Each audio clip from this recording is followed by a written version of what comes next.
మనమిద్దరం వెళుతుంటే ఎన్నెల్లి చూపులు ఈసుతో చూస్తాయి.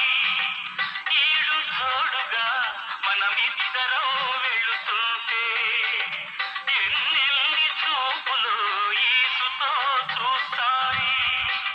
తోడు నీడగా మనం ఏకమైనామంటే, తోడు నీడగా మనం ఏకమైనామంటే దేవతల చూపులే దీవెనలు అవుతాయి. తొలి చూపు చూసింది హృదయాన్ని మరు చూపు